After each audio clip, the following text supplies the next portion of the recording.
become a better human being, and not only a better human being but a better Muslim because of you. And undoubtedly it is Allah who provides the heat, but for me you were the source of that heat.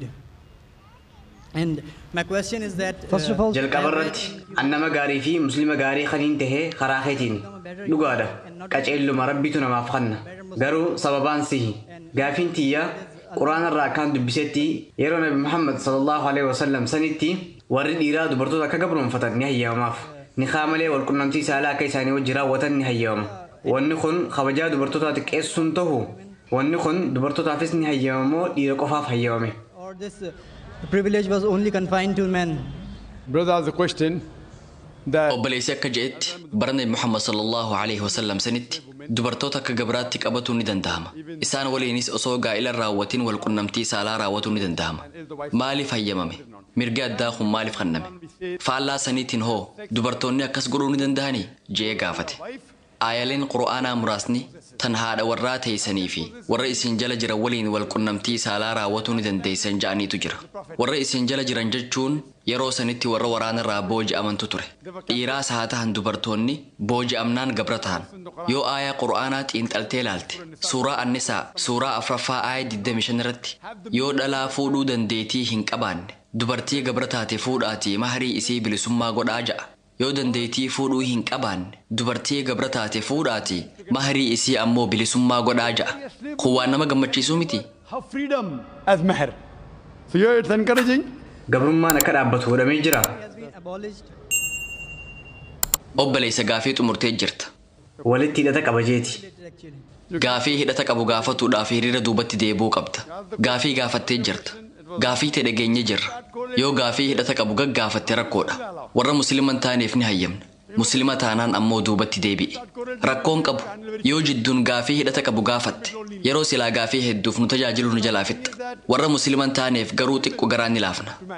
Kanaafuu gaafii teetiin wal qabatee dubartoota akkasii fuudhuun ni filatama. Faallaa saniin dubartoonni dhiiratti akka heeruman hin hayyamamu. Dhiirri dubartoota gabra isaaniif tahan qofa waliin wal qunnamtii saalaa raawwatuu danda'a. Qur'aanni faallaa kanaan hin hayyamne. Yeroo sanitti dubartoonni gariin sagaggaala qaama isaanii maallaqaaf jecha gurgurataa turan. Sagaggaalummaa fi gaa'ilaan ala wal qunnamtii saalaa raawwatuun baramaadha. Kanaafuu islaamummaan waan kana sadarkaan dhoorkuudhaaf karaa godhe. Akkuma farshoo dhuguun sadarkaan dhoorkametti jechuudha. Aayaan duraa suuraa Al-Baqraa suuraa 2ffaa aayaa 219 irratti akkana jedhe. Farshoo dhuguu keessa bu'aa fi miidhaan ni jira. Ammoo miidhaa isaatu caala. Aayaan itti aanu suuraa 4ffaa aayaa 48 irratti ibsame. Sunis machooytanii salaata hin salaatinaa ja'amee labsame. Yoo farshoo dhuyde hin salaatin jechuudha. Inni xumuraa suuraa Al-Maa'idaa suuraa 5ffaa aayaa 90ffaa irratti ibsame. Farshoo dhuguunis aayaa kanaan dhorkame. As birattis Rabbiin jalqaba irratti wal qunnamtii saalaa guutumaan guutuutti haraam godhee namoota lama qofaaf hayyame. Haadha warraa teessanii fi warra isin jala jiran qofa jedhe. Yeroo ammaa tana wal waraansa akka durii san hin qabnu. Tarii waraanni akka biraatti jiraachuu mala. Namoonni hedduun Qur'aanni waa'ee ilma namaa gabra godhatuu dubbate. Fudhatama qabaa ja'anii gaafatan. Anis sirritti fudhatama qaba. Akkamitti hin qabaanneen ja'an. Arraan tana akkuma beekamu ilma namaa gabra godhatuun akka addunyaatti dhorkamee jira. Garuu waan ammaan tana mana hidhaa Guantanamo Bay keessatti raawwatamaa jiru beektu dhaabbanni mootummoota gamtoomanii nama waraana irratti booji'ame akkamitti qaba jennee haa laallu. Waan yeroo ammaa tana manneen hidhaa mootummaa keessatti raawwatamu laallee mirga islaamummaan nama waraana irraa booji'ameef kanneen yoo madaalle seerri islaamummaa haalaan irra gaarii ta'uusaa hubanna. Guyyaa muraasa booda nama James E. Jaamuutu dhufee barumsa isiniif kanna. Inni lammii Chaayinaati. Guantanamo Bay keessatti hidhamee ture. Seenaa achi keessatti mudatee isiniif hima.